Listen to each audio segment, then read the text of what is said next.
"Would you like to have dinner with us?" asks a poor girl to a lonely man, not knowing he was a millionaire with a terminal illness and that it would be his last Christmas. Before we start, I love seeing this community grow. Feel free to introduce yourself below. The bitter December wind cut through downtown Millfield, Ohio like a knife, sending newspaper scraps dancing across the empty parking lot of Murphy's Grocery.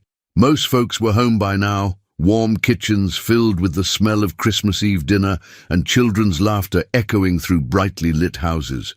But not everyone had somewhere warm to go. William Harrison pulled his wool coat tighter as he walked toward his black Mercedes, the only car left in the lot. At 67, Bill had everything money could buy. A mansion overlooking the lake, more investments than he could count, and a business empire that had made him one of Ohio's wealthiest men. Yet tonight, like every night for the past 5 years, he was going home to an empty house. He'd just bought groceries for one. Again, a frozen dinner, some milk, bread that would go stale before he finished it. The cashier had wished him a Merry Christmas with pity in her eyes, and he'd managed a weak smile in return as he fumbled with his car keys. A small voice cut through the howling wind. "Excuse me, mister?" Bill turned to see a girl, maybe 12 years old, standing by the grocery store entrance. Her jacket was too thin for the weather, and her sneakers had holes that let the snow seep through. She had bright blue eyes and strawberry blonde hair that caught the streetlight. But what struck him most was her smile, genuine and warm despite the cold. "Yes, dear?" Bill's voice was gentler than it had been in months. The girl shifted nervously, glancing back toward the shadows near the store, where Bill could make out 2 more figures, a woman and a smaller child, both huddled together for warmth. "My mom's kinda embarrassed to ask, but—" Sarah Mitchell took a deep breath, her words forming small clouds in the frigid air. "We're having Christmas dinner tomorrow, and we noticed you eating alone at the diner yesterday. Would you like to join us?" Bill's heart stopped. In all his years of wealth and success, no one had ever invited him anywhere out of simple kindness. Business dinners, charity galas, social obligations, yes. But a genuine invitation from a child who had nothing to gain? Never. "I don't want to impose," he managed, his voice thick with unexpected emotion. "You wouldn't be." Sarah's face lit up. "Mom always makes too much food anyway. And my little brother Tommy loves meeting new people. We don't have much, but—" She paused, then added with the wisdom of someone far older than her years, "Sometimes company is the best gift of all." Bill looked past her to the woman, clearly the mother, who was watching nervously. Even from a distance, he could see the exhaustion in her posture, the way she held the younger child protectively. They were struggling. That much was obvious. Their clothes were clean but worn, and the woman's face had the gaunt look of someone who'd been skipping meals to feed her children. Something stirred in Bill's chest, something he hadn't felt in years. Purpose, maybe, or hope. "What time should I be there?" he asked, Sarah's whole face transformed with joy. "Really? You'll come?" "I'd be honored." She quickly gave him directions to Sunset Mobile Home Park, Unit 47. "Around 2 o'clock? Mom starts cooking early." As Bill drove away, his hands trembling slightly on the steering wheel, he caught sight of Sarah running back to her family, clearly excited to share the news. Through his rearview mirror, he watched the small family huddled together again, and for the first time in years, William Harrison smiled a real smile. He had no idea this would be his last Christmas, but something told him it might just be his best. Christmas morning arrived with a fresh blanket of snow that made even Sunset Mobile Home Park look magical. Bill had barely slept, partly from excitement and partly from the persistent pain in his abdomen that he'd been ignoring for weeks. He'd convinced himself it was just stress, just the loneliness eating away at him from the inside. At exactly 2 o'clock, he stood outside Unit 47, holding a bag of groceries he'd picked up that morning. Nothing too fancy. He didn't want to overwhelm them. Just some cranberry sauce, dinner rolls, and a small toy truck he'd grabbed for the little boy. Before he could knock, the door swung open to reveal Sarah, now wearing a red Christmas sweater that was clearly homemade. Her face was flushed with excitement. "Mom, he's here! The nice man is here!" Emma Mitchell appeared behind her daughter, wiping her hands on a dish towel. She was younger than Bill had expected, maybe mid-30s, with tired green eyes, but a warm smile that reminded him of Sarah's. Despite the weariness, there was a strength about her that spoke of years of fighting to keep her family together. "Please come in," Emma said, stepping aside. "I'm Emma, and this whirlwind is Sarah. I can't thank you enough for accepting our invitation." The trailer was small, but spotlessly clean, decorated with handmade Christmas ornaments and paper snowflakes. A tiny artificial tree sat in the corner, surrounded by a few wrapped presents that looked like they'd been carefully saved for throughout the year. The smell of roasting chicken filled the air, mixed with cinnamon and something else, the scent of a home filled with love. "Tommy," Sarah called, "come meet our friend." An 8-year-old boy emerged from the back bedroom, shy but curious. He had the same strawberry blonde hair as his sister and was clutching a well-worn stuffed dinosaur. "This is Mr." Emma paused, realizing she'd never gotten his name. "Harrison," Bill supplied, "but please call me Bill." "Mr. Bill," Tommy said solemnly, "do you like dinosaurs?" Bill knelt down to the boy's level, despite the pain it caused in his joints. "I love dinosaurs. What kind is that one?" "It's a T-Rex named Rexy. Sarah says he's supposed to be scary, but I think he's just lonely." The words hit Bill like a physical blow. Just lonely. How accurately this 8-year-old had summed up not just his toy, but Bill's entire existence. "Maybe Rexy just needs some friends," Bill said gently. Tommy's face brightened. "Maybe. Do you want to be his friend?" "I'd be honored." Emma watched this interaction with surprise. Most adults either ignored Tommy or talked down to him. But this well-dressed stranger was treating her son with genuine respect and interest. As they gathered around the small table, Bill was amazed by what Emma had accomplished with so little. The chicken was perfectly seasoned, the mashed potatoes fluffy despite being made from a box, and the green beans were fresh, probably bought with careful budgeting and sacrifice. "Would you like to say grace, Mr. Bill?" Emma asked. Bill hadn't prayed in years, hadn't even thought about God since his wife died. But looking around this table, at these 3 people who had welcomed him with open hearts, despite having every reason to be suspicious of strangers, he felt moved to try. "Dear Lord," he began, his voice rusty with disuse, "thank you for this beautiful family who showed kindness to a stranger. Thank you for this meal prepared with love. And thank you for reminding me that the greatest gifts can't be bought with money." When he opened his eyes, Emma was wiping away tears. "That was beautiful," she whispered. As they ate, Bill learned their story in pieces. Emma had been on her own since Tommy was 2, working multiple jobs to keep them afloat.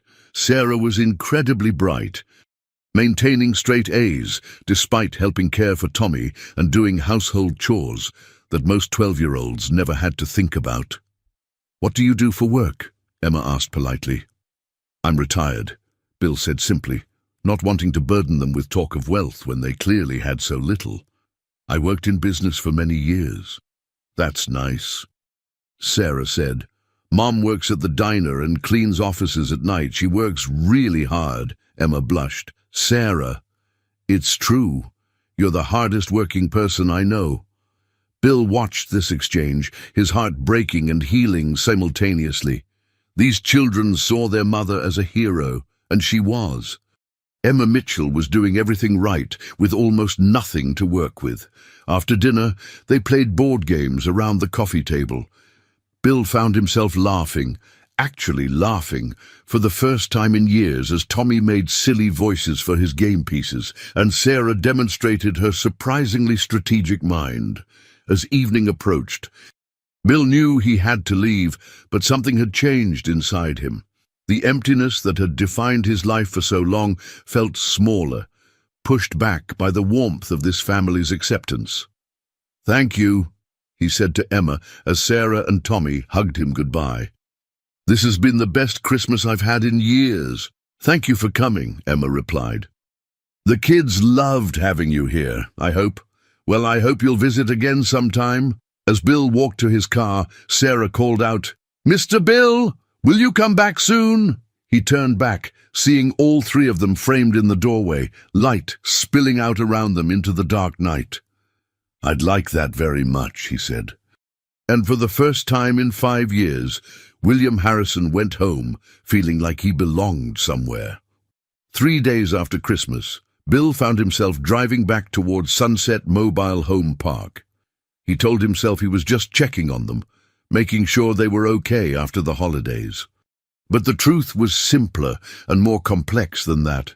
He couldn't stop thinking about the warmth he'd felt at their table, the way Sarah had looked at him without judgment, how Tommy had shared his dinosaur stories with such trust.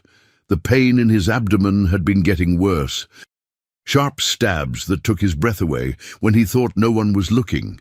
He'd made an appointment with Dr. Chen for next week, but he pushed those thoughts aside as he pulled up to Unit 47.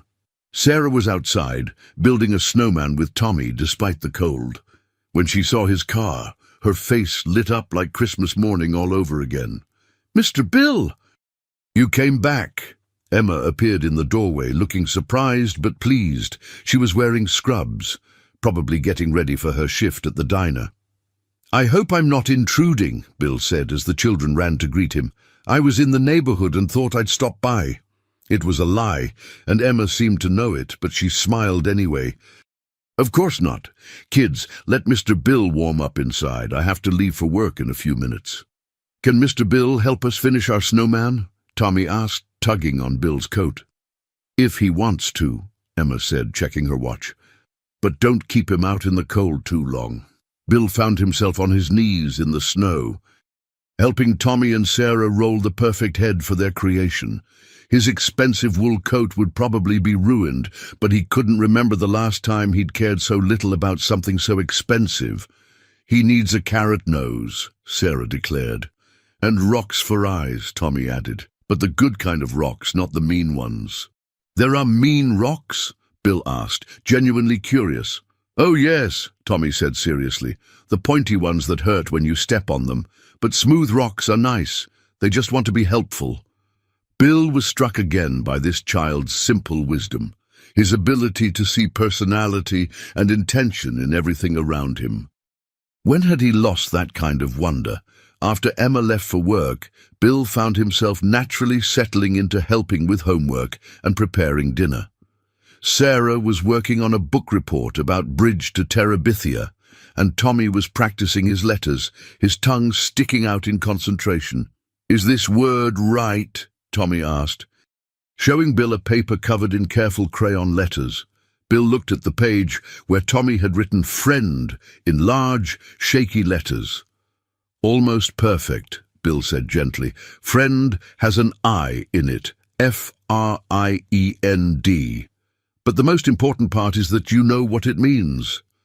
It means someone who likes you, even when you're sad." Tommy said matter-of-factly. Bill's throat tightened. "That's exactly right, buddy." As the evening wore on, Bill learned more about their daily routine. Sarah helped Tommy with his bath, while Bill cleaned up the dinner dishes. It was a simple evening, the kind most people took for granted, but for Bill it felt like a revelation. When Emma returned from work, exhausted and smelling faintly of French fries and coffee, she found Bill reading "Good Night Moon" to Tommy, while Sarah did math homework at the kitchen table. "You didn't have to stay," she said, but there was gratitude in her voice. "I wanted to," Bill replied honestly. "They're wonderful children, Emma. You should be proud." "I am." She sank into a chair, looking older than her 34 years. Some days I wonder if I'm enough for them, though. They deserve so much more than I can give them. Bill looked at Sarah, who was patiently explaining a math problem to herself, and Tommy, who was fighting sleep as he listened to the familiar story. They were happy, loved, secure in ways that had nothing to do with money. They have everything they need, he said quietly. They have you. Something passed between Emma and Bill in that moment, an understanding that went beyond words. She saw his loneliness, and he saw her exhaustion. And somehow both burdens felt lighter for being acknowledged. As Bill prepared to leave, Tommy ran up and hugged his legs tightly. "Will you come back tomorrow?" the boy asked. Bill looked at Emma, who nodded slightly. "If it's okay with your mom, I'd like that very much." Outside, as he walked to his car, Bill felt the sharp pain in his abdomen again, more intense this time. He gripped the car door, waiting for it to pass, and found himself thinking about Dr. Chen's appointment. But looking back at the warm light spilling from Unit 47, hearing the faint sounds of a family settling in for the night, Bill realized that whatever was wrong with him seemed less important than what was finally going right. For the first time in 5 years, he had somewhere to be tomorrow. For the first time in 5 years, someone would miss him if he didn't show up. That night, alone in his sprawling mansion overlooking Lake Erie, Bill walked through rooms filled with expensive furniture that had never truly felt like home. The silence was deafening after the comfortable chatter of Unit 47, and for the first time, he allowed himself to truly see what his life had become. He'd built Harrison Industries from nothing, turning a small software company into a technology empire worth hundreds of millions. For 40 years, he'd lived for the next deal, the next acquisition, the next triumph. Even after his wife Margaret died 5 years ago, he'd thrown himself into work, using it to numb the grief that threatened to swallow him whole. Margaret. Even now, her absence felt like a physical wound. They'd met in college, married young, and spent 38 years building a life together. She'd been the warm heart of their home, the one who remembered birthdays and hosted dinner parties and made their house feel alive. They'd tried for children for years, enduring disappointment after disappointment until the doctors finally said it wouldn't happen. Margaret had grieved quietly, privately, while Bill had buried himself even deeper in work.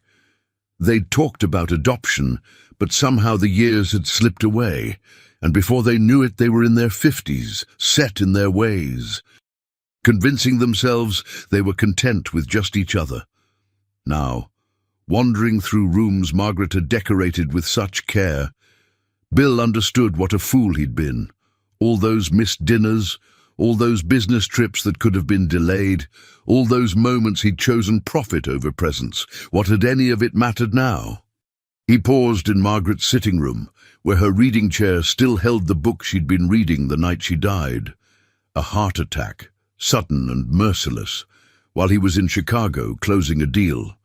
He'd flown home to find her there, peaceful but gone, and the weight of all his absences had nearly destroyed him. After the funeral, and colleagues had suggested he sell the house, start fresh somewhere new. But Bill couldn't bring himself to leave. This mausoleum of memories was his penance, his reminder of everything he'd lost through his own choices. The pain hit him again, doubling him over as he gripped the back of Margaret's chair. It was getting worse, happening more frequently, and tomorrow's appointment with Dr. Chen couldn't come soon enough. Part of him was terrified of what the doctor might find, but a larger part was simply tired. Tired of being alone, tired of existing without purpose, tired of a life that felt more like an elaborate form of dying. But today, for the first time in years, he'd felt alive again. Sarah's laugh, Tommy's innocent questions, Emma's quiet strength. They'd awakened something in him he'd thought was dead forever. The way Tommy had looked at him with complete trust, the way Sarah had naturally included him in their world, the way Emma had let him help without making him feel like an intruder. It was more precious than all his accumulated wealth. He thought about Margaret, wondered what she would have thought of the Mitchell family. She would have loved them, he realized. Margaret had always been drawn to genuine people, had always been able to see past surfaces to the heart underneath. She would have been delighted by Tommy's dinosaur stories, and impressed by Sarah's intelligence, and moved by Emma's dedication to her children. "What do I do, Maggie?" he whispered to the empty room. "How do I make the time I have left matter?" The silence offered no answers. But as Bill finally made his way to bed, he found himself thinking about tomorrow, about Sarah's book report and Tommy's letter practice, and Emma's tired smile when she came home from work. Small things, ordinary things, but they felt more important than any business deal he'd ever closed. He'd spent 5 years grieving the past and ignoring the future, but maybe if he was lucky, if these wonderful people would let him, he could spend whatever time he had left learning how to truly live. The pain struck again as he reached for his medication, and Bill closed his eyes, pushing down the fear that threatened to overwhelm him. Not yet. He found himself praying to a God he'd ignored for too long. Not yet. Give me a little more time with them. Let me matter to someone again before it's too late. Outside his window, snow continued to fall on the lake, and somewhere across town, 3 people who barely knew him were sleeping peacefully, unaware that they'd already begun to save a lonely man's life. Tomorrow, Bill would learn exactly how much time he had left. But tonight, for the first time in years, he had something to live for. Dr. Marcus Chen had been William Harrison's physician for 15 years, and he'd never seen the man look so frail.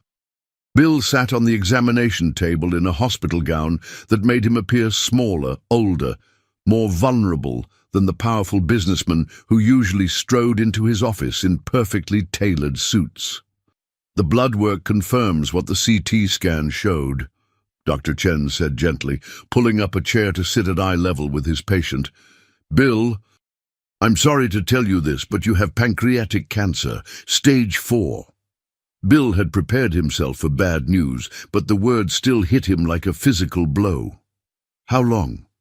"With treatment, maybe 8 to 10 months. Without." Dr. Chen paused, his expression carefully neutral. 3 to 6 months, possibly less.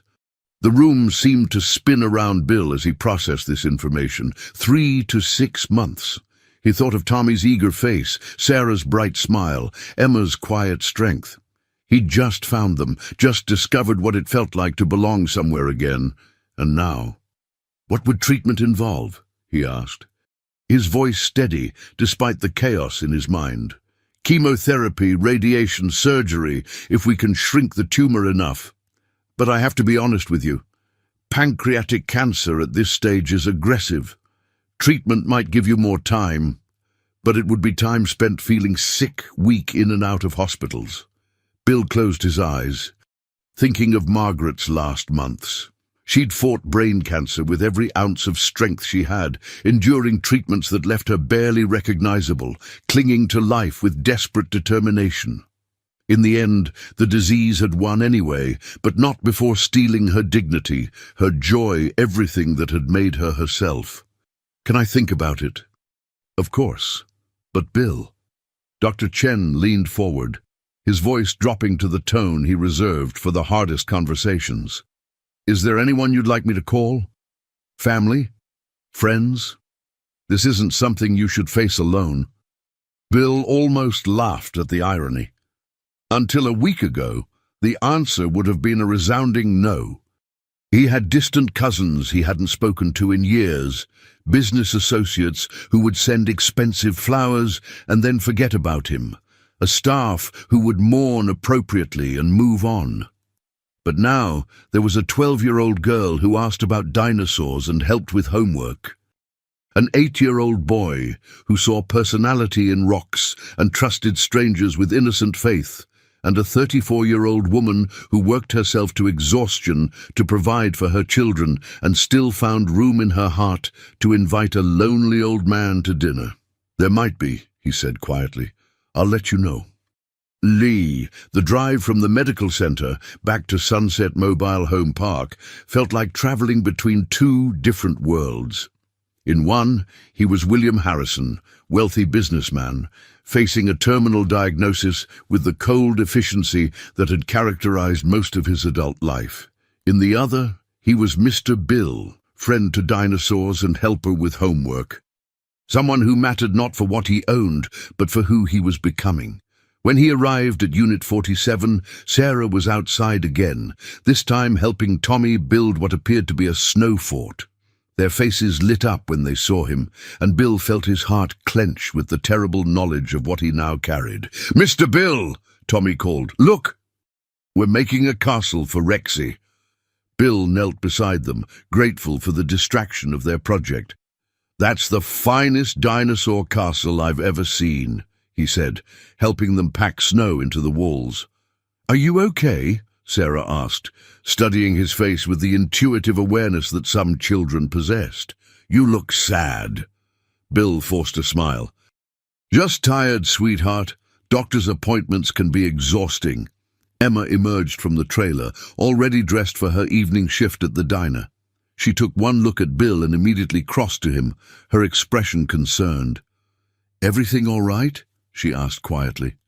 "Fine," Bill lied, hating how easily the deception came. "Just routine checkup stuff."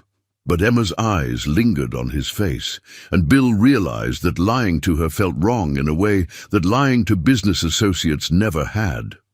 This woman had welcomed him into her family's life with open arms, and he was already keeping secrets from her. As Emma left for work and the children settled into their evening routine, Bill found himself memorizing details he'd never paid attention to before. The way Tommy hummed while he colored, completely absorbed in his task. The careful way Sarah organized her school supplies, already showing the responsibility that poverty had forced on her too young. The faint scent of vanilla candles that Emma used to make the small space feel more like home. "Mr. Bill," Tommy said, climbing into his lap with his dinosaur book, "will you read about the long-neck ones tonight?" Bill pulled the boy closer, feeling the solid weight of him, breathing in the sweet scent of children's shampoo and innocence. "Of course, buddy. Which one should we start with?" As he read about brontosauruses and their peaceful lives in ancient forests, Bill made a decision. Whatever time he had left, 3 months, 6 months, maybe more if he was lucky. He wouldn't spend it in hospital beds feeling sorry for himself. He would spend it here, with this family who had shown him what love looked like when it wasn't complicated by money or expectations or the weight of past mistakes.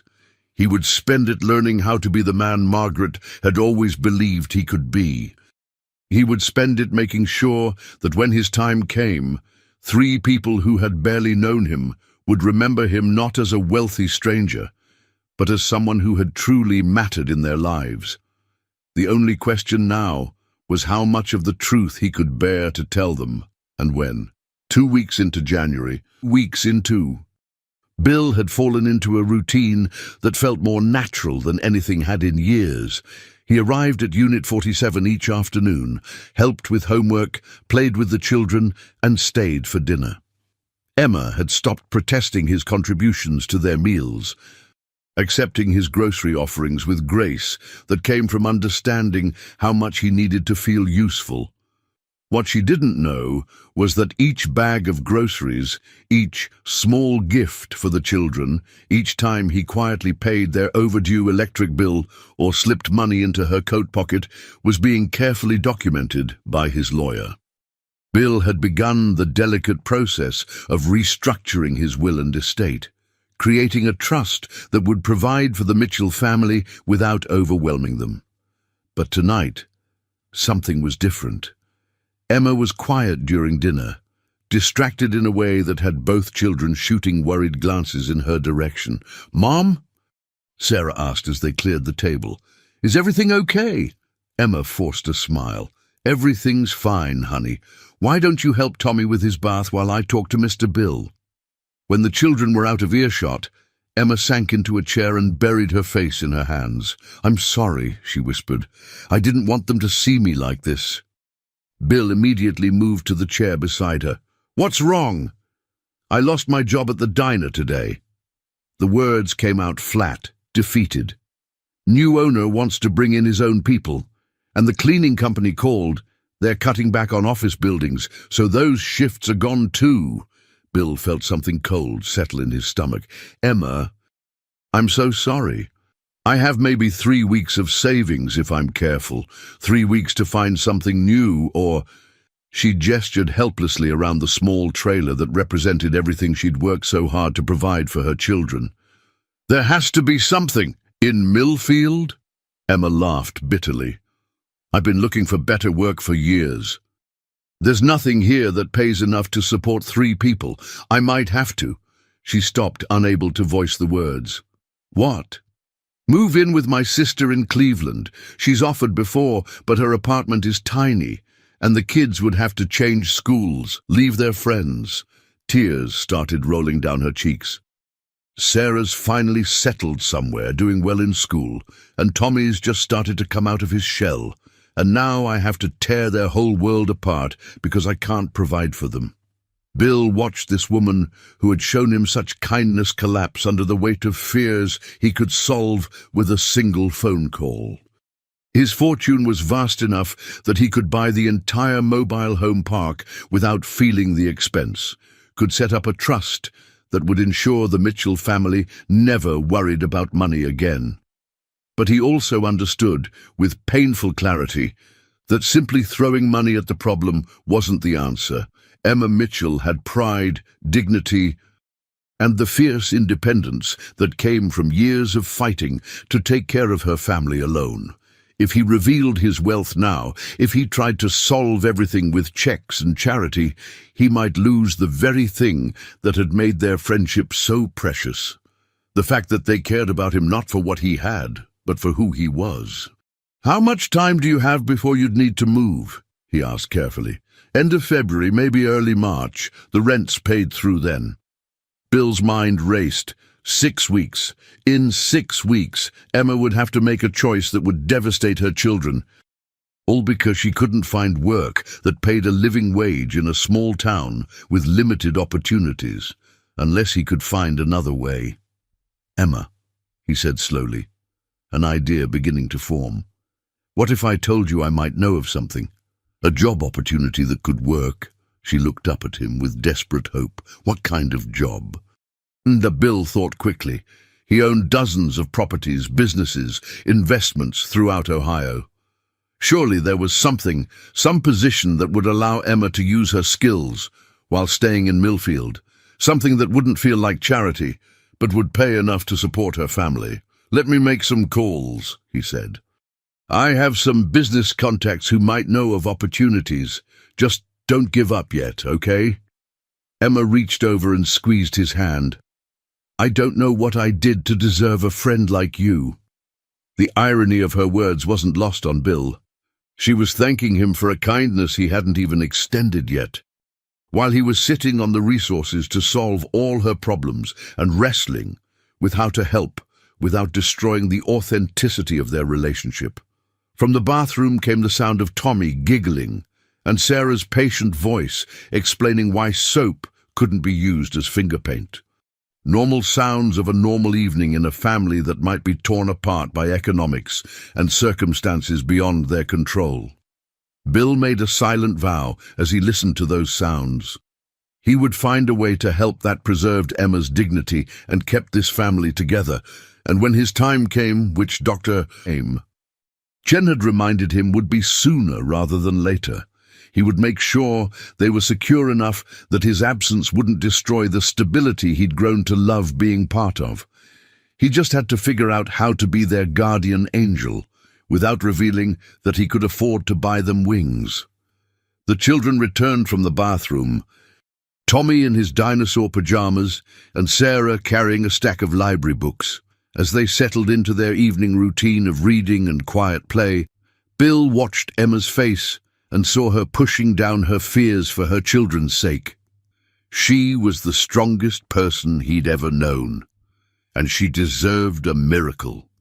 Bill was determined to find a way to give her one.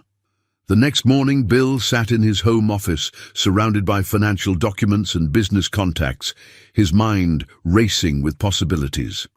The pain in his abdomen had been particularly sharp during the night, and he'd barely slept. But Emma's desperate situation had given him a focus he hadn't felt in months. He pulled up the files for Harrison Industries' local properties and subsidiaries. There had to be something, some way to create a legitimate job opportunity that would keep the Mitchell family in Millfield without making Emma feel like a charity case. Then he found it. Millfield Community Centre had been one of his smaller investments, a property he'd purchased years ago with vague intentions of developing. It sat empty, a beautiful brick building from the 1940s that had once housed the town's library. He'd been paying property taxes on it for 5 years, completely forgotten until now. Bill's fingers flew across his keyboard as an idea took shape. What if he didn't just find Emma a job? What if he created one that would benefit the entire community? By noon, he had a plan. "Robert," he said into his phone, speaking to his longtime business manager, "I need you to fast-track something for me. The Millfield Community Centre project. Sir, I don't show any active project by that name, because I'm creating it now. I want to turn the old library building into a proper community centre. After-school programs, senior activities, family services. We'll need a full-time director to oversee operations, programming and community outreach." There was a pause. "That's quite an undertaking, Mr. Harrison. The renovation costs alone would be substantial, and the ongoing operational expenses—" "Money's not an issue," Bill interrupted. "What matters is timeline. How quickly can we have job postings up and interviews scheduled?" "Well, if you're serious about this, I suppose we could have preliminary positions posted within a week, pending board approval, and consider the board approved. I want this moving fast, Robert. And I want the director position to pay well, $60,000 annually to start, with health benefits and room for growth." Robert's surprise was audible. "For a small-town community centre, that's quite generous. Good people deserve good compensation. Make it happen." After hanging up, Bill drove straight to Unit 47, where he found Emma helping Tommy with a puzzle, while Sarah practiced piano on a small keyboard that had seen better days. "Emma, could I speak with you privately?" he asked. They stepped outside into the cold afternoon air, and Bill chose his words carefully. "I made some calls about job opportunities, and something interesting came up. There's a developer looking to create a community centre here in Millfield.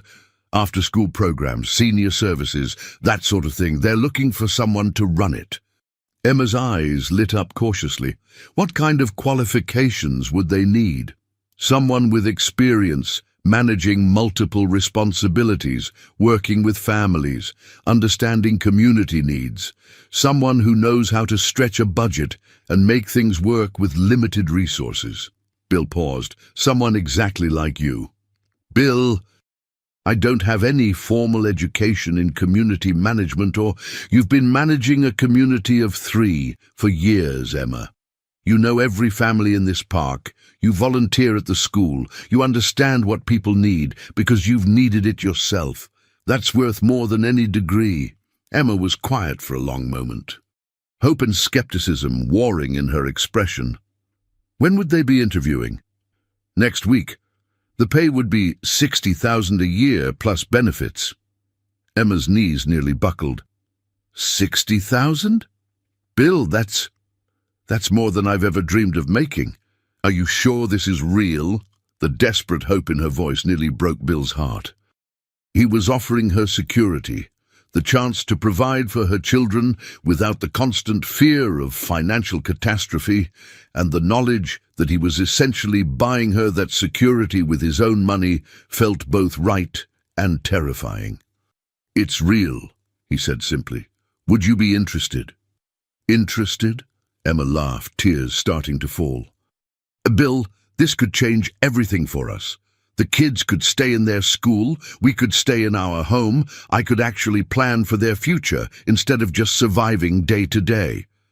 Then let's make sure you get the interview. That evening, as they sat around the dinner table, Emma shared the news with Sarah and Tommy. The children's excitement was infectious, and Bill found himself caught up in their hope, despite knowing that he was orchestrating everything from behind the scenes. "Does this mean we don't have to move to Cleveland?" Sarah asked. "If Mom gets the job, we get to stay right here," Emma confirmed. Tommy clapped his hands. "And Mr. Bill can still come visit us." "Every day, if you'll have me," Bill promised, the words carrying more weight than the boy could possibly understand. Later, after the children were in bed, Emma walked Bill to his car. "I don't know how to thank you," she said. "You've given us hope when I thought we were out of options." "You gave me something more precious," Bill replied. "You gave me a family." The words hung between them in the cold night air, deeper and more meaningful than either of them was quite ready to acknowledge. Emma reached up and hugged him, and Bill closed his eyes, memorizing the feeling of being truly needed by someone who had no agenda beyond genuine affection. As he drove home, Bill felt a sharp stab of pain that doubled him over at a red light. The cancer was progressing faster than Dr. Chen had predicted, but seeing Emma's hope tonight, knowing that he could secure her family's future, made every moment of discomfort worth it. He had maybe 4 months left if he was lucky. He was going to make every single day count. The interview took place on a snowy Thursday morning at the Harrison Industries downtown office. Bill watched from his executive suite on the 4th floor as Emma walked into the building. Wearing a navy dress she'd borrowed from her neighbor, and carrying a folder with her hastily assembled resume. She looked nervous but determined, and Bill felt a surge of pride mixed with guilt.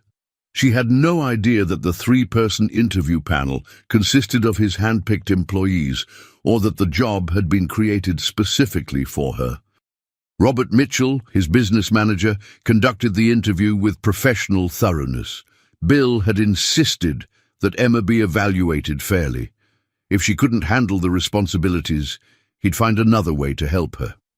But as he listened through the conference room's intercom system, he knew his worries were unfounded.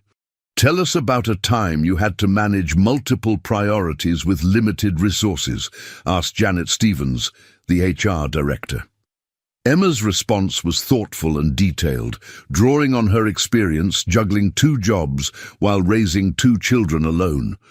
She spoke about organizing carpools for school events, coordinating with other parents to share childcare, and finding creative ways to stretch their household budget. "What would you see as the biggest challenges facing families in Millfield?" Robert asked.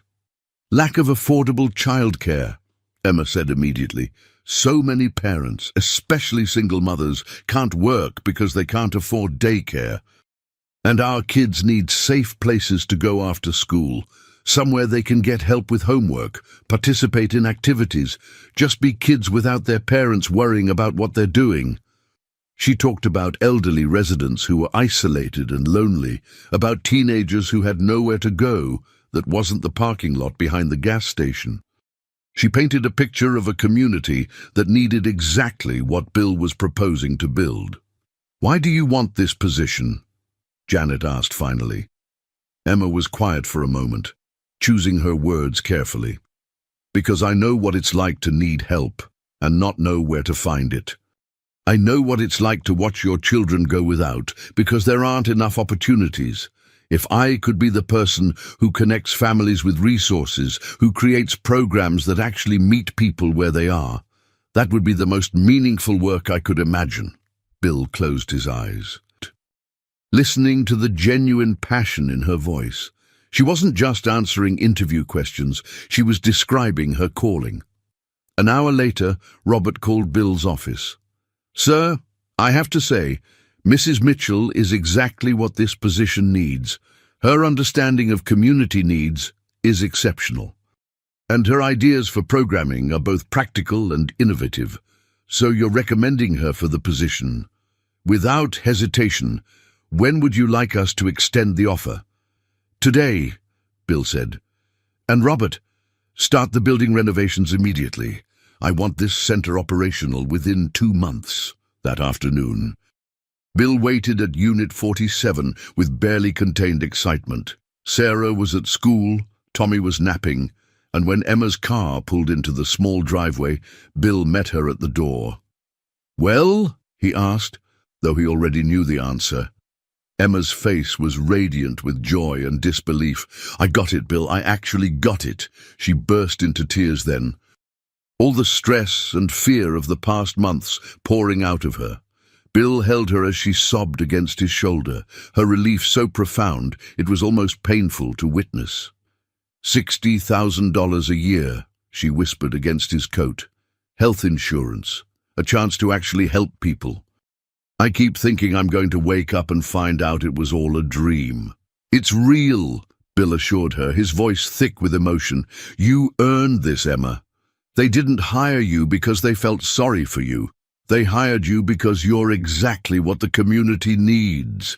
When Sarah came home from school and heard the news, she screamed with joy and spun Tommy around the kitchen until they both fell down laughing. The celebration dinner that night was the happiest Bill had experienced since Margaret's death, filled with laughter and plans for the future. But as the evening wound down and Bill prepared to leave, he felt the familiar sharp pain in his abdomen. Stronger than before, he gripped the doorframe, waiting for it to pass, and caught Emma watching him with concerned eyes. "Bill, are you feeling all right? You've seemed tired lately." "Just getting old," he said with a forced smile. "Nothing that a good night's sleep won't cure." But as he drove home through the snowy streets, Bill knew he was running out of time to put all the pieces in place.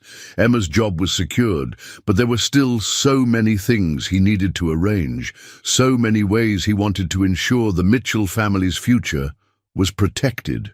He thought about Margaret, wondered if she was somehow guiding these last months of his life, helping him find the family he'd never had the chance to raise with her. The thought brought him comfort, as another wave of pain reminded him that his time was growing short. Tomorrow he would call his lawyer and accelerate the changes to his will. Tonight he would hold on to the memory of Emma's joyful tears and the children's laughter, storing them up against the darkness he knew was coming. By mid-February, the renovations at the Millfield Community Center were proceeding at a pace that impressed even the contractors. Bill visited the site daily, ostensibly as an interested community member, but actually to ensure every detail met his exacting standards.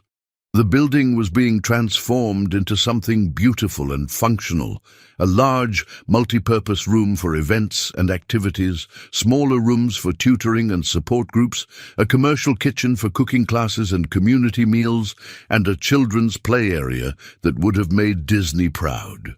Emma started her position even before the renovations were complete, working from a temporary office space and conducting community outreach to understand what programs people most needed. Her enthusiasm was infectious, and Bill watched with pride as she threw herself into the work with the same dedication she'd always shown her children. "The response has been incredible," she told Bill one evening as they watched Tommy and Sarah build with blocks on the living room floor. "We already have 40 kids signed up for after-school programs, and the seniors' lunch program has a waiting list." "You're doing amazing work," Bill said, meaning every word. But even as he celebrated Emma's success, Bill was fighting a losing battle with his own body. The pain was constant now, and he'd lost enough weight that his clothes hung loose. Dr. Chen had called twice to schedule follow-up appointments that Bill kept postponing. He wasn't ready for hospitals and final conversations, not yet. "Mr. Bill," Tommy said, abandoning his blocks to climb into Bill's lap. "Are you sick?" The question caught Bill off guard. "Why do you ask, buddy?" "You look like how Mom looked when she had the flu, all pale and tired." Emma looked up sharply from the paperwork she'd been reviewing. "Tommy's right. Bill, you've lost weight and you seem exhausted. Maybe you should see your doctor again." "I'm fine," Bill said automatically, but he could see the skepticism in Emma's eyes. "Adults always say they're fine when they're not," Sarah observed with 12-year-old wisdom. "Like when Mom said she was fine when she was worried about money, but she wasn't really fine at all."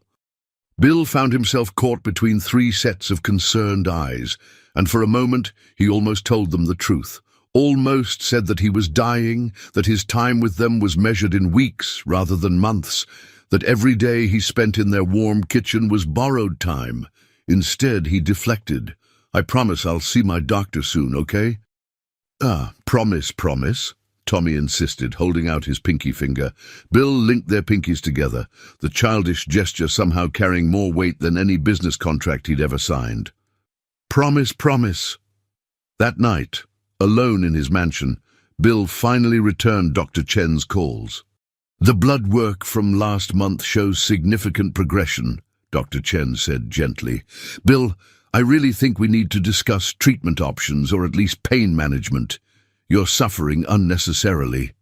"How long?" Bill asked bluntly. "At this rate, maybe 8 weeks, possibly less." 8 weeks. Bill closed his eyes, calculating. It was mid-February now. 8 weeks would take him to mid-April. He'd wanted to see one more Christmas with the Mitchell family, but that was clearly impossible. But there was something else he could give them, something that would ensure his memory remained a source of joy rather than grief. "Dr. Chen, I need to ask you about something. If I wanted to organize a celebration, something special for people I care about, how much time do I realistically have before?" "Before you're too sick to enjoy it," Dr. Chen understood immediately. "If you're talking about a significant event, I'd say plan for the next 3 to 4 weeks. After that, the pain and fatigue will likely make it difficult for you to participate fully. Thank you for your honesty. Bill, please consider letting me help you with pain management. There's no reason for you to suffer through this alone." "I'll think about it," Bill said, though they both knew he wouldn't. After hanging up, Bill sat in Margaret's reading chair and began to plan. He couldn't give the Mitchell family Christmas in December, but he could create something even more special, a celebration of their time together, a way to say goodbye without burdening them with the truth until they were strong enough to handle it. He thought about the community center, which would open in 3 weeks. What if the grand opening became more than just a ribbon cutting? What if it became a celebration of everything Emma had accomplished, everything the children had taught him about joy and wonder? What if it became his way of showing them how much they'd meant to him? Without the shadow of his illness hanging over the festivities, Bill reached for his phone and began making calls. If he only had a few weeks left of strength, he was going to use every ounce of it to create a memory that would last the Mitchell family a lifetime, even if he wouldn't be there to share in it for very long. The truth came out on a grey March morning when Bill collapsed in Emma's kitchen. He'd been helping Tommy with his dinosaur project for school, cutting out paper shapes with scissors that suddenly felt impossibly heavy in his hands. The pain that had been building all morning reached a crescendo, and the world tilted sideways as he hit the linoleum floor. When he came to, Emma was kneeling beside him, her face pale with fear, while Sarah held a crying Tommy in the background. "I'm calling an ambulance," Emma said, reaching for her phone. "No." Bill struggled to sit up, ignoring the way the room spun around him. "Please, Emma, no hospitals." "Bill, you just collapsed. You need medical attention." "I need to tell you something first." Bill managed to get himself into a chair, Emma hovering anxiously beside him. "Kids, come here, please." Sarah and Tommy approached cautiously, Tommy's eyes still wide with fear. Bill took a shaky breath. Knowing that the next few minutes would change everything between them, "I've been keeping something from you," he began. "Something important." Emma's expression grew guarded. "What kind of something?" "I'm sick, Emma. Very sick. I have cancer and—" He paused, seeing the shock register on her face. "The doctors say I don't have very long." The silence that followed was deafening. Tommy moved closer to his mother, not fully understanding but sensing the gravity of the moment. Sarah's face crumpled as the meaning of his words sank in. "How long have you known?" Emma asked, her voice barely a whisper. "Since Christmas week. I found out the day after I had dinner with you." "The day after?" Emma's eyes widened as she processed this information. "You've known this whole time? While you were helping us, while you were becoming part of our family, you knew you were." She couldn't finish the sentence. "Dying," Bill said gently. "Yes." Emma stood abruptly, pacing to the window, her hands shaking. "The job." "The community center. Oh my God, Bill, what did you do?"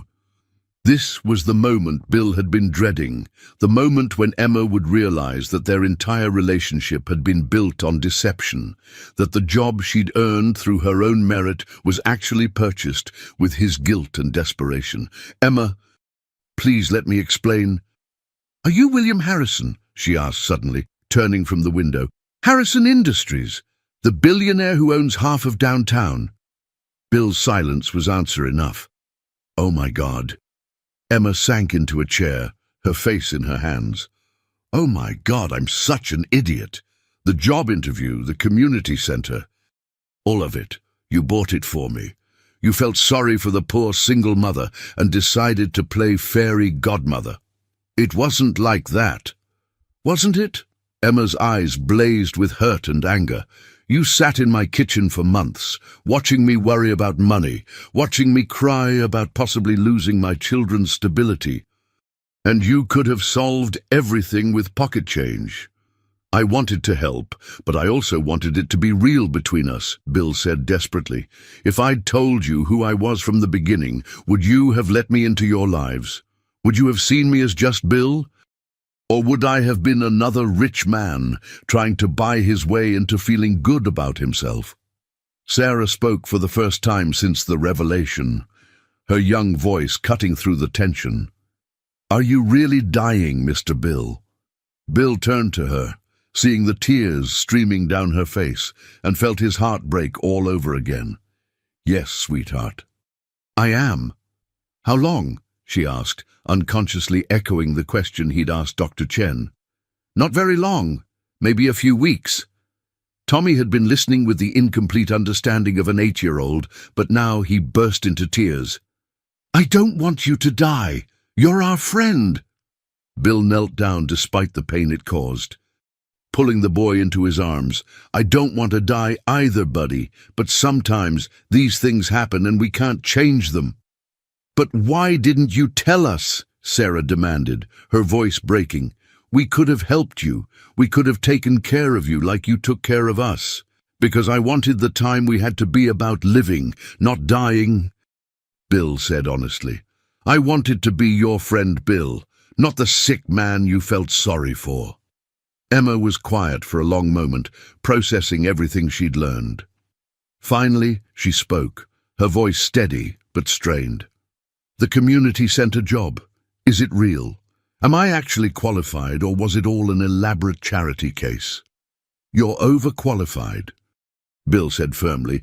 "Every person who interviewed you said you were exactly what the position needed. Yes, I created the job, but Emma, I created it because this community needs what you can provide. The funding is permanent, established through a foundation that will exist long after I'm gone." "And what about us?" she asked quietly. "What happens to my children when they lose someone else they've learned to love?" Bill had no answer for that question, no way to ease the pain his deception had caused. He'd tried to give them security and ended up giving them another loss to grieve. "I'm sorry," he whispered. "I'm so sorry I lied to you. But Emma, these past months, they've been the happiest of my life. You and Sarah and Tommy, you saved me from dying alone and bitter. You gave me a family when I thought I'd lost my chance forever." Emma looked at him for a long moment, tears streaming down her face. Then, to his amazement, she moved to the chair beside him and took his hand. "You ridiculous, stubborn man," she said softly. "Did you really think we cared about your money? Did you think we loved you because you bought groceries and helped with homework? I hope not, but I couldn't be sure. We loved you because you read dinosaur books with the patience of a saint," she said, squeezing his hand. "Because you listened to Sarah's school problems like they were the most important things in the world. Because you looked at my children and saw everything wonderful about them that I see." Bill felt tears he'd been holding back for months finally fall. "I wanted to matter to someone again." "You do matter," Emma said fiercely. "You matter so much that we're going to make every day we have left with you count." Sarah and Tommy moved closer, and suddenly Bill found himself surrounded by the family he'd found in his final months, accepting him not despite his deceptions, but because of the love that had motivated them. It wasn't the ending he'd planned, but it was more grace than he'd ever dared to hope for. The weeks that followed Bill's revelation were unlike anything any of them had experienced. Once the initial shock wore off, the Mitchell family seemed determined to make Bill's remaining time as meaningful as possible. While Bill struggled with the reality of being cared for instead of being the caregiver, Emma took a leave of absence from the community center, which was set to open in 2 weeks, to help Bill manage his pain and decline. She moved into the guest room of his mansion, not because he needed round-the-clock care yet, but because none of them wanted to waste precious time on commutes and logistics. "This house is bigger than our entire mobile home park," Sarah marveled as she explored the numerous rooms. "It's too big," Bill admitted, watching Tommy race through the vast living room with arms outstretched like an airplane. "I always meant to downsize after Margaret died, but I never got around to it." "Tell us about her," Emma said gently. They were sitting in Margaret's sunroom, overlooking the snow-covered gardens that his late wife had designed. Bill's face softened as he began to share memories he'd kept locked away for 5 years. Margaret's laugh, her terrible attempts at cooking fancy dinners, the way she'd read entire novels aloud to him during his business trips so they could discuss them when he came home. "She would have loved you all," he said, watching Sarah help Tommy build a fort out of couch cushions. "She always wanted children, but it just didn't happen for us." "Oh, she got them in the end," Emma said quietly, "just not the way she expected." Dr. Chen began making house calls, helping Bill manage his pain while allowing him to stay in comfortable surroundings. The physician was amazed by the difference in his patient's demeanor. "I've never seen someone face terminal illness with such peace," he told Emma privately. "Whatever you're all doing, it's giving him something medicine can't provide." What they were providing was normalcy mixed with intentional memory-making. Morning pancakes with Tommy's help that always resulted in more batter on the floor than in the pan. Afternoon homework sessions where Sarah worked on algebra while Bill dozed in his chair nearby. Evening story time that now included tales from Bill's business travels and Margaret's adventures as a young teacher. But perhaps most importantly, they were learning to say goodbye in pieces, through small conversations and meaningful moments rather than one devastating final scene. "Mr. Bill," Tommy said one evening as they looked at stars through the mansion's telescope, "when you die, will you become a star?" "I don't know, buddy," Bill said honestly. "What do you think?" "I think you'll become the brightest one, so we can always find you." Bill's throat tightened. "I'd like that very much." Sarah's approach was more practical, but equally heartbreaking. She began writing down everything Bill told them, stories about his childhood, advice he gave her about school, silly jokes he made during dinner. She was creating a record, a way to preserve his voice for Tommy when he was older. "When I have kids someday," she told him one afternoon, "I want to be able to tell them about their grandfather Bill." The title made Bill's breath catch. Grandfather Bill. It was more than he'd ever dreamed of being. Emma's way of coping was to take care of him with the same fierce dedication she'd always shown her children. She researched his condition, learned to manage his medications, and somehow always knew when he needed to rest and when he needed distraction. "You don't have to do this," he told her one particularly difficult morning when the pain had kept him awake all night. "Yes, I do," she said simply. "You're family now. This is what family does." As March progressed and Bill's strength continued to decline, they made decisions together about how to handle the inevitable. Bill's lawyer, Robert, had become a regular visitor, helping to finalize the trust that would provide for the Mitchell family's future. "The community center will be fully funded in perpetuity," Robert explained to Emma. "Your position is guaranteed, with annual increases built in. There's also an education fund for the children, and a separate trust that will provide comfortable living expenses for life." "It's too much," Emma protested, as she had many times before. "It's not enough," Bill corrected from his chair by the fireplace. "It's impossible to repay what you've given me." The night before the community center's grand opening, Bill gathered his chosen family in Margaret's sitting room for a conversation he'd been dreading. "Tomorrow's going to be a big day," he began carefully. "The whole town will be there to celebrate Emma's achievement and the center's opening." "Our achievement," Emma corrected. "This was your dream too. Which is why I need to ask you something difficult," Bill continued. "I want to be there tomorrow, to see you cut the ribbon and watch the community celebrate what you've built. But I also know that my presence might overshadow your moment, especially if people learn about my condition." Sarah looked at him with wise eyes that held too much understanding for a 12-year-old. "You want to say goodbye tomorrow, don't you?" Bill nodded, unable to speak around the lump in his throat. "Then we'll make it the best goodbye ever," Tommy declared, with the certainty that only children possessed.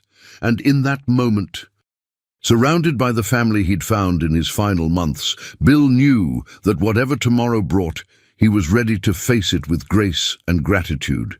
He'd spent 5 years learning how to be alone. Now, thanks to 3 people who'd seen past his wealth to his heart, he was going to learn how to say goodbye while surrounded by love. The morning of the Millfield Community Center's grand opening dawned crisp and clear, with the kind of bright March sunshine that promised spring was finally coming. Bill woke early, as he had every morning for the past month, but today the pain seemed manageable, as if his body was granting him one last gift of clarity and strength. Emma found him in the kitchen at 6 a.m., fully dressed in his best suit, sitting at the table with a cup of coffee and watching the sunrise through the window. "How are you feeling?" she asked, settling beside him with her own cup. "Like I'm exactly where I'm supposed to be," he said simply. By 10 o'clock, the entire downtown area around the community center was bustling with activity. Local news crews had arrived to cover the opening of what was being called the most significant community investment in Millfield's history. Mayor Patterson was there, along with city council members and what seemed like half the town's population. Bill arrived separately from the Mitchell family, as they'd planned. He wanted Emma to have her moment of recognition without the distraction of questions about his involvement or condition. From his position near the back of the crowd, he watched with immense pride as Emma stood at the ribbon-cutting ceremony, radiant with confidence and purpose. "Ladies and gentlemen," Mayor Patterson announced, "it gives me great pleasure to introduce Emma Mitchell, the director of our new Millfield Community Center." The applause was thunderous as Emma stepped forward, holding the oversized scissors. But before she cut the ribbon, she scanned the crowd until her eyes found Bill's. Their gaze held for a moment that seemed to stretch forever, and Bill saw everything he needed to know in her smile. She was going to be fine. They all were. "This center represents more than just programs and services," Emma said into the microphone, her voice carrying clearly across the crowd. "It represents hope, community, and the belief that when we support each other, we can overcome any challenge. As she cut the ribbon and the crowd cheered, Bill felt a hand slip into his. He looked down to see Tommy beside him, having somehow escaped his sister's supervision to find his way through the crowd. "Are you proud of Mom?" Tommy whispered. "So proud," Bill said, his voice thick with emotion. The next few hours passed in a blur of tours, demonstrations and celebrations. Bill mingled quietly with the crowd, accepting congratulations from people who assumed he was just another community supporter. He watched Sarah give enthusiastic tours to other children, explaining the homework, help stations, and computer lab with the expertise of someone who'd helped plan every detail. As the afternoon wore on and the official festivities began to wind down, Bill found himself in the center's main room, surrounded by the three people who had become his world. The crowds had thinned, and the lighting had softened to a warm glow that made everything feel magical. "Mr. Bill," Sarah said, approaching him with something behind her back, "we have something for you." She produced a photo album, clearly handmade, with "Our Friend Bill" written on the cover in her careful handwriting. Inside were pictures from their months together, Bill reading to Tommy, helping with homework, cooking dinner in their tiny kitchen, building snowmen, and dozens of other ordinary moments that had become extraordinary through love. "So you don't forget us," Tommy said seriously. "I could never forget you," Bill whispered. Turning the pages with trembling hands, Emma appeared beside them, holding a small, wrapped package. "This is from all of us," she said. Inside was a watch, simple and elegant, with an inscription on the back. "To Bill, our hearts are always with you. Love, Emma, Sarah, and Tommy." "It's beautiful," Bill said, fastening it around his wrist. "I'll treasure it always." "However long always is," Sarah added quietly, and Bill realized she understood exactly what was happening. As the sun began to set and the community center prepared to close for the evening, the four of them stood together in the main room, surrounded by evidence of dreams made real and love shared freely. "I need you to know something," Bill said, gathering his strength for the words he'd been planning for weeks. "These past few months with you have been the greatest gift of my life. You welcomed a lonely stranger into your family, and you loved me not for what I could give you, but for who I was with you." "Who you are," Emma corrected gently. "Present tense, Bill. Always present tense." "When I'm gone," Bill continued, his voice steady despite the tears in his eyes, "I want you to remember that every good thing that comes to you, every success and joy and triumph, you've earned through your own strength and love. The community center, the opportunities it will bring, the lives you'll touch, that's all you, Emma. I just had the privilege of helping make it visible." Tommy moved closer and wrapped his arms around Bill's waist. "I love you, Grandpa Bill." The title that Sarah had mentioned weeks ago, now spoken by Tommy with absolute sincerity, nearly undid Bill's composure completely. "I love you too. All of you, more than I ever knew was possible." Sarah joined the embrace, followed by Emma, and for a moment they stood together in the golden light of the setting sun, streaming through the community center's windows. A family bound not by blood, but by choice and love, and the precious gift of time shared. As they finally prepared to leave, Emma walking slowly beside Bill, while the children ran ahead to the parking lot, she took his arm gently. "Thank you," she said simply. "For what?" "For showing us that families come in all shapes and sizes, and that love isn't limited by time or circumstance." She paused, looking at the community center that would stand as a monument to both her dreams and his generosity. "For teaching us that the best gifts aren't the ones you can buy, but the ones you create through caring about each other." That night, as Bill sat in Margaret's reading chair for the last time, looking at the photo album Sarah had made and wearing the watch that would tick away his final hours, He felt something he hadn't experienced since Margaret's death: complete peace. He'd found his way home after all, not to a place, but to the hearts of three people who had shown him that love multiplies when it's shared. That redemption is possible even in final chapters, and that sometimes the most profound gifts come wrapped in the simplest moments. Outside his window, the first stars were appearing in the darkening sky, and Bill smiled, thinking of Tommy's innocent certainty that he would become the brightest one. He closed his eyes, surrounded by love and gratitude, and prepared to find out if 8-year-old boys knew more about the mysteries of life and death than all the doctors and philosophers in the world. His last thought was of Sarah's laugh, Tommy's dinosaur stories, and Emma's fierce, protective love, a trinity of grace that had transformed his ending into the most beautiful beginning he'd never dared to imagine.